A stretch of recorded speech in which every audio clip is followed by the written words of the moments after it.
I'm going to be cooking chicken biryani from An Invitation to Indian Cooking by Madhur Jaffrey. You really can't go wrong with any Jaffrey book for learning Indian cooking, but this book in particular is a great introduction to learning the ins and outs of Indian food, which is a massive topic. There's so many different regions and variations of everything across India.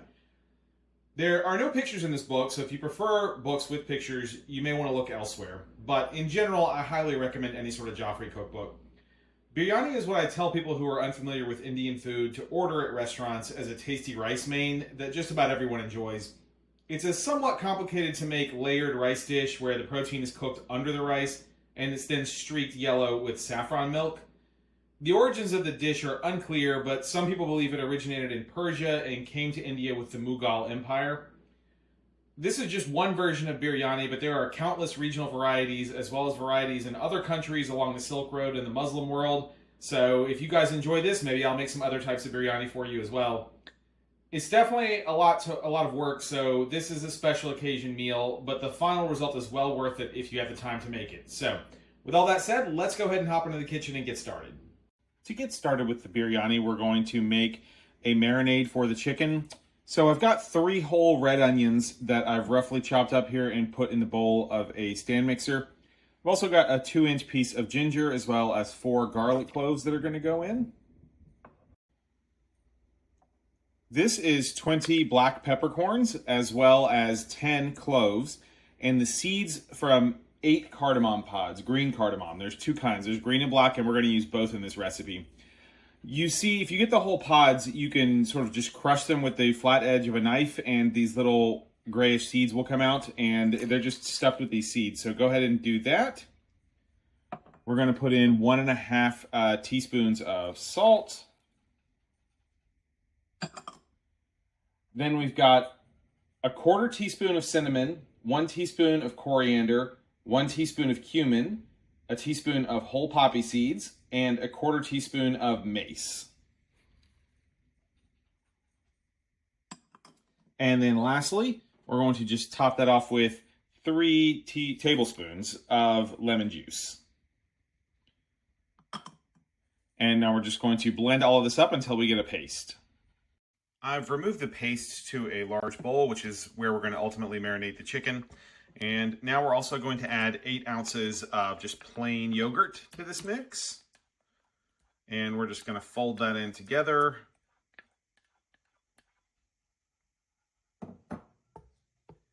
Until you get a uniform mixture. Now I'm going to make a fried onion mixture that's going to be used in several different ways in this recipe. So we've got to do it early.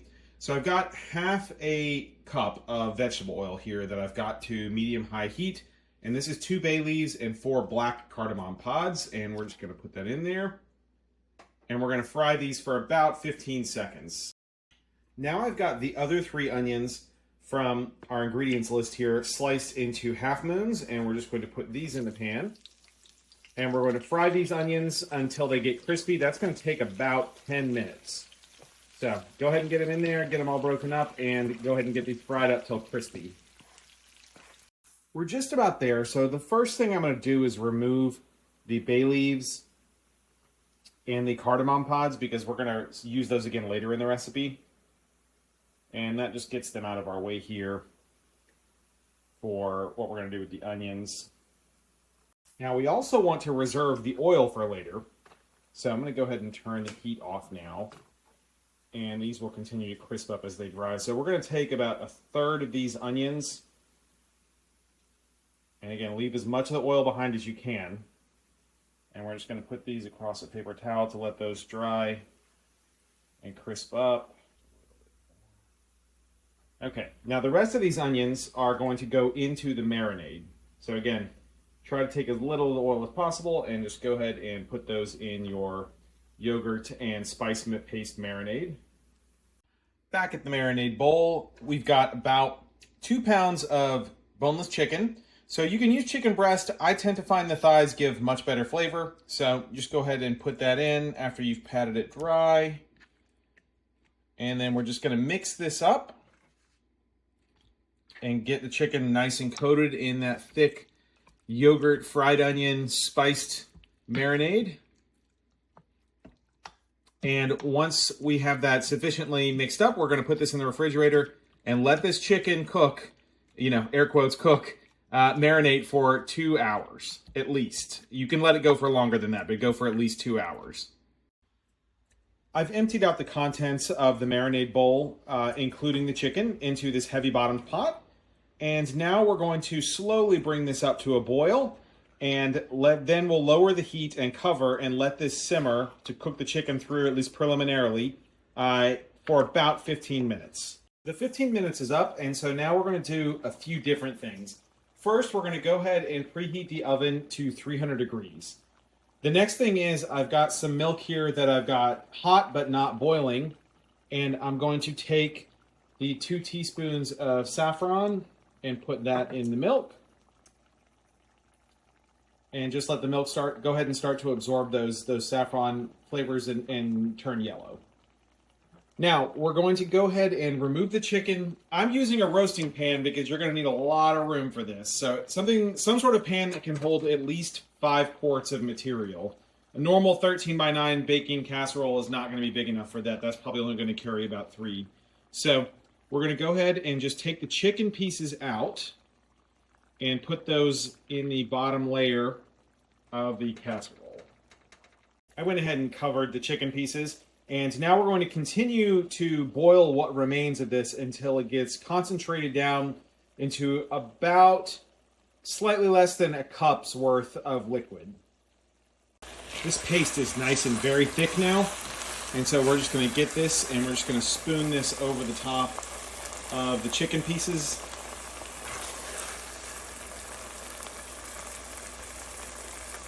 And then we're going to go ahead and cover this back up again. All right, guys, we're getting close to the finish line here. We're putting 13 cups of water into a pot and bringing it to a boil, along with 3 teaspoons of salt. With the water boiling, we're going to put in, very carefully, 2 cups of basmati rice. And once we get this back to a boil, we're only going to cook this for 5 minutes, and then we're going to drain it in a colander. We do not want this rice cooked all the way through before we put it in the pan. It's time to assemble the dish. I know it doesn't look like much right now, but a lot of really good dishes are the same way. I would actually point you to like jambalaya, a lot of gumbos, a lot of Cajun food in general, but there's a lot of dishes that start off this way looking ugly and that are going to look absolutely beautiful by the end.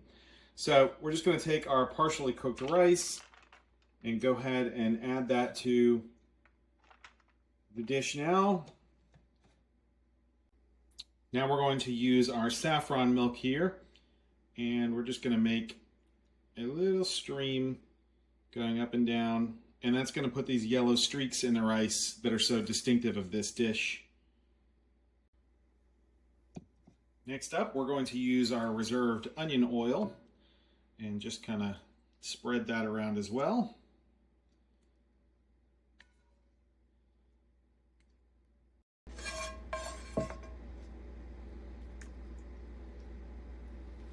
And I'm going to save a little bit of this oil because I'm going to fry the golden raisins in it. Lastly, we're going to return our bay leaves and cardamom into this as well, just to continue to infuse those wonderful South Asian flavors into it. Now, we're going to go ahead and wrap this as tightly as you can get it. If you need multiple layers of aluminum foil, you want to keep as much liquid inside this as it cooks. That chicken is going to release liquid, which is then going to get absorbed by the rice, and this is going to continue to puff up, but if you have too much liquid loss, your rice won't cook all the way through. This last part is an optional garnish that's mentioned in the recipe. So this is just a couple of tablespoons of golden raisins and the leftover onion oil that we used previously in the recipe, and we're just going to fry them off here for about a minute, and then we'll set them aside to dry. Whew, okay, I just pulled this out of the oven, and look at the vibrant streaks of color on this. This is absolutely beautiful, and so when we plate this, you'll see all of these colors will then get jumbled up, and it'll just make this wonderful looking peel-off dish with chicken. So I'm going to go ahead and do that, and I'll meet you guys at the final result. All right, I've plated up a bowl of biryani, but we're not quite done yet. So we want to garnish it with some of our fried Golden Raisins here. And then just a little bit of our crispy fried red onions across the top. And there we go. Look at that. Doesn't that look beautiful? So, this is chicken biryani. This is just one variety, like I said at the beginning of the video. So, if you make it a different way in your family or your region of India, absolutely, that's completely normal, right? So, it's like Mexican food. There's many different kinds of enchiladas and tacos from different regions. So this one is, I believe, and correct me, leave me a comment because I'm not an expert. I believe this one is from northern India.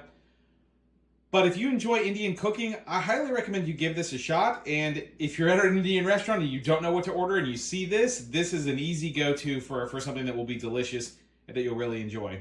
I've got a few other Indian videos, so you may want to check them out. And if you enjoy my content in general, please like and subscribe, and I'll see you at the next one.